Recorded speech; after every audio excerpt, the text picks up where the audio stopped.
Bonjour, bienvenue sur Math en tête, votre podcast de vulgarisation mathématique pour tous. Aujourd'hui, j'ai la joie de recevoir quelqu'un qui coche pas mal de cases que j'affectionne particulièrement. Elle vulgarise les maths sur les réseaux, elle combat les stéréotypes de genre et a fait de l'égalité filles-garçons en sciences un de ses fers de lance. Et en plus, elle vit dans l'Est de la France, alors bon. Vulgarisatrice passionnée, elle partage chaque semaine sur Instagram et sur TikTok des contenus drôles, clairs, engageants, pour donner envie de comprendre les maths et pour casser, une bonne fois pour toutes, les clichés qui collent à la peau des filles dans les sciences. J'accueille Estelle Collard, alias Wonder Woman.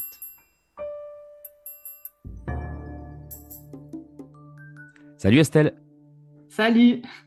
Est-ce que tu peux te présenter en quelques mots pour les auditeurs de Math en tête qui ne te connaîtraient pas encore? Avant tout, enseignante pendant 10 ans à Éducation nationale, donc pour les mathématiques. Je suis aussi créatrice de contenu sur les réseaux sociaux, autrice et cofondatrice de monprof.ai, un chatbot pour les lycéens. Ok. Et alors, j'ai prévu 3 petites parties pour cette interview. Les origines de Wonder Woman et sa vocation, un peu de lore, quoi.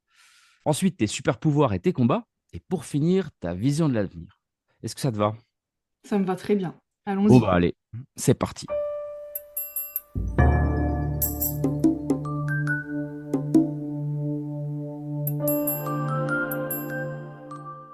Donc c'est parti pour la première séquence, l'origin story de Wonder Woman.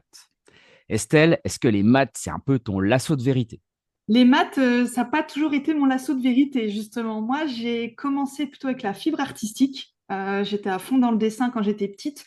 Ensuite, plus le côté très scientifique, l'aérospatial. Donc, les maths, c'était surtout un outil pour y arriver. D'accord. Mais par contre, depuis que je suis enseignante, oui, là, c'est mon lasso de vérité, clairement. Donc, ouais, plus sérieusement, les maths, une histoire d'amour depuis toute petite ou plutôt une jolie découverte en grandissant, ça serait plutôt la deuxième option, quoi. Voilà, plutôt la deuxième option. Et qu'est-ce qui t'a donné envie de parler de maths sur les réseaux sociaux en dehors des classes, donc? Moi, je pense que c'est né d'un besoin pendant les périodes de confinement, quand on avait du mal à communiquer avec nos élèves en direct. Donc, je créais des capsules Ouais. vidéo qu'ils pouvaient regarder quand ils voulaient. Et finalement, je me suis laissée prendre au jeu. J'ai beaucoup aimé ça. Donc, j'ai continué sur les réseaux sociaux pour tout le monde. Et donc, tu peux nous rappeler un petit peu tes scores sur les réseaux? C'est assez impressionnant quand même, hein. Eh bien, aujourd'hui, sur TikTok, j'ai 400 000 abonnés. Sur Instagram, j'en ai 70 000. Et sur YouTube, comme je me suis lancée récemment, 5 000. Waouh. Et alors, dans la même veine, un petit peu, est-ce que tu te souviens de ta toute première création? C'était pendant le confinement alors? Ma toute première création à destination de mes élèves, c'était pendant le confinement sur YouTube, mais vraiment la vidéo était pas belle du tout. C'était une vidéo, je crois, sur le calcul littéral. Mais ma vraie création tout public, c'était sur TikTok et je faisais une blague sur le théorème de Pythagore, mais malheureusement, j'ai oublié la nature de la blague. Bah ça, il faut rechercher, il faut retrouver, c'est précieux, hein. C'est ça. Bon, alors, deuxième partie.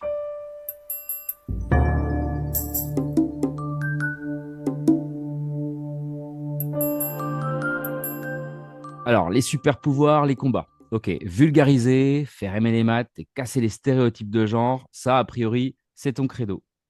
Mais dans cette veine-là, j'ai une question, moi, c'est qu'est-ce qui t'énerve le plus quand on parle des maths dans la société ou dans les médias? Ce qui m'énerve le plus, c'est le fait de normaliser le fait d'être nul en maths. Alors, je mets bien nul entre guillemets, mais par exemple, on attaque beaucoup ceux qui ont du mal à lire, ceux qui font des fautes d'orthographe. Mais par contre, si on ne sait pas faire un calcul de maths, ça pose aucun problème. On a trop normalisé. Ouais, Je c'est pense ça. qu'on est tellement effrayé par les maths qu'on normalise du coup le fait de ne pas y arriver. Donc ça, c'est ce Ouais, qui m'énerve le il y a une plus. espèce de légitimité à pas être, comment dire, pas être bon en maths ou en tout cas pas aimer ça, quoi. C'est ça, exactement. Alors que, comme le français, ça devrait être la base. Ouais, ouais. Et tu es très engagé pour l'égalité filles-garçons dans les sciences. C'est vrai que c'est un combat qui me tient à cœur aussi. Est-ce que tu as l'impression que ça bouge un peu ou que c'est encore compliqué? Alors, j'ai du mal à me positionner là-dessus parce que quand j'étais enseignante, je m'en rendais pas compte. Mais je pense que j'ai bénéficié du rôle modèle en tant que prof femme. J'ai beaucoup motivé mes élèves filles à travailler. Donc moi, les premières de ma classe, ça a toujours été des filles. Donc j'ai jamais ressenti ça en classe. Et la première fois où j'étais agacée, c'est en lisant les résultats après la réforme du bac, de voir que autant de filles abandonnaient l'aspect maths au lycée. Donc là, ça m'a réellement agacée. Alors, Est-ce que c'est pire ou moins pire? Eh ben, les études montrent clairement que c'est de pire en pire, même Ouais, si moi, je ne l'ai pas ressenti en classe au collège. ouais. Moi, je le ressens au lycée, hein. Depuis Ouais, quelques années, j'imagine. ouais, il y a un glissement. On perd du terrain. Donc, le combat continue. Exactement. Alors, dans cette optique aussi, ton contenu il est plutôt fun, coloré, il est hyper vivant. Est-ce que tu penses qu'on peut faire aimer les maths à n'importe qui ou il y a des cas désespérés selon toi? Pour moi, il n'y a pas de cas désespéré. Il faut vraiment trouver la bonne méthode, le bon angle d'attaque. Alors, le mot attaque est peut-être pas choisi, mais tout le monde peut aimer les maths. Je veux dire, tout le monde sait lire, tout le monde sait écrire. Donc, tout le monde peut faire les maths de base.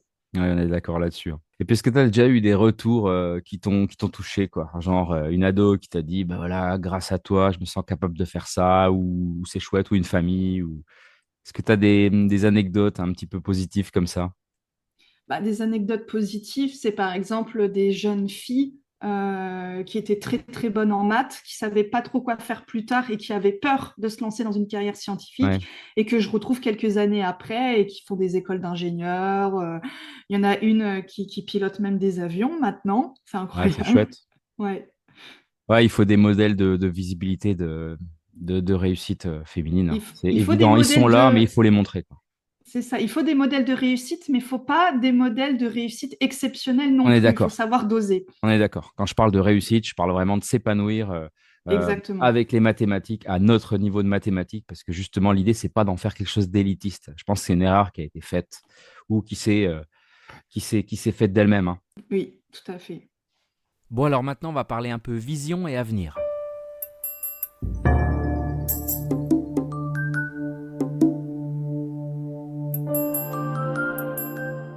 Donc, les maths de demain, à l'école, sur les réseaux, ta vision de l'avenir, en fait, ça m'intéresse un petit peu, même si c'est une question complexe, hein. Si tu pouvais modifier quelque chose dans l'enseignement des maths à l'école, alors vaste question, hein, je sais bien, mais ce serait quoi? Tu as une idée comme ça? Pour moi, il n'y a rien à modifier dans l'enseignement des maths en eux-mêmes. Je veux dire, le programme, il a beau changer sans arrêt. Et globalement, il tient la route. Pour moi, le vrai sens là-dedans, c'est de donner plus de moyens aux enseignants, mais dès l'école primaire, vraiment leur donner les outils pour que les élèves puissent s'épanouir en classe. Et une fois qu'on aura réglé ce problème-là, eh ben, pour moi, l'enseignement des maths va suivre sans problème. Donc pour moi, l'école de l'avenir, c'est 10-15 élèves par classe, un enseignant et pourquoi pas un assistant pédagogique. Ouais, d'accord. Et puis parallèlement à ça, donc par rapport à ta présence sur les réseaux, c'est génial, hein, mais c'est épuisant aussi parfois. Est-ce que tu as un théorème personnel pour garder l'énergie et l'envie? Savoir s'écouter, ne pas se laisser manger par le circuit de la récompense avec les j'aime et tout. Donc savoir s'écouter. Donc là, par exemple, je traverse une petite période à vide en ce moment, j'en ai un peu marre, donc je fais plus trop de vidéos. Et comme ça, je me repose. Je vais reprendre de l'énergie, puis je vais reprendre après. D'accord, c'est sain, en effet. Voilà. Et puis dans 5 ans, alors Wonder Woman, elle sera où? Est-ce qu'elle sera toujours à fond ou alors en train de méditer sur un sommet mathématique au Népal? Alors moi, j'espère être toujours à fond là-dedans et j'espère pourquoi pas à la télé. Ah bah, ça serait super. Et puis enfin, question totalement essentielle, et je fais référence à une de tes dernières vidéos. Si tu devais résumer les maths en un mot, ce serait lequel? Beau. Eh ben, bien. Ok, c'est super. Merci mille fois, Estelle, pour cette conversation réjouissante. Et merci pour l'invitation. Bon, je t'en prie, hein, avec ou sans super pouvoir, que vivent les mathématiques. Exactement. Ciao. Salut.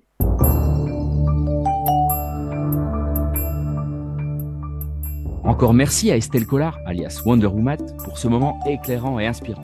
Si vous voulez découvrir son univers vitaminé et mathématiquement stylé, foncez sur son site wonderwoman.fr, sur monprof.ai et sur ses réseaux TikTok et Instagram. Tous les liens sont en description et dans les sources de ce podcast. Et n'oubliez pas son livre Les maths du quotidien, 31 leçons très faciles aux éditions L'Opportun. Quant à nous, on se retrouve très vite pour un prochain épisode de Maths en tête. Et d'ici là, n'oubliez pas, les maths sont partout et pour tout le monde. Allez, salut!